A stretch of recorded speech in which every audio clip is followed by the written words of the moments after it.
capoeira dá essa força, alimenta o espírito, né?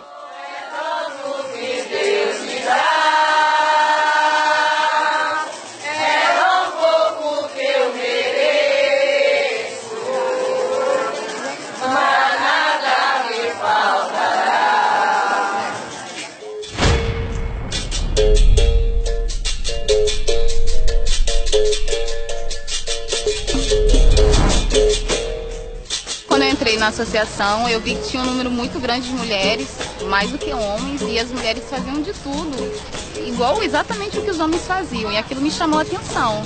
E aí eu falei com o grão-mestre, porque a gente não fazia um dia só das mulheres, justamente para quebrar esse tabu de mostrar que a mulher é capaz sim de fazer tudo o que ela quiser, e ela tem competência tanto quanto o homem.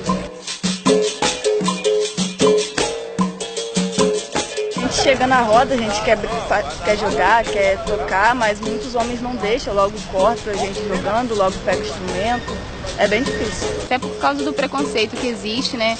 Que uma mulher não pode tocar um berimbau, não pode cantar, a mulher não sabe jogar, não tem volume de jogo. Então, quando a gente se vê numa roda onde só tem mulher e que o homem não vai estar do lado para pegar a instrumentação, é onde a gente mostra a nossa capacidade.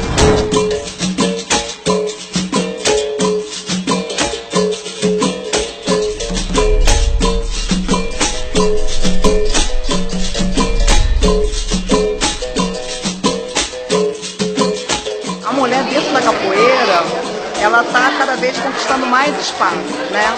E uma luta como a capoeira, que é uma luta que anseia pela liberdade já de muito tempo, essa já está correndo nas veias de cada um de nós, né?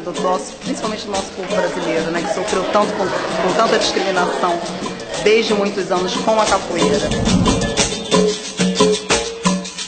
Tudo que o homem pode fazer, a gente pode fazer também, não tem diferença nenhuma.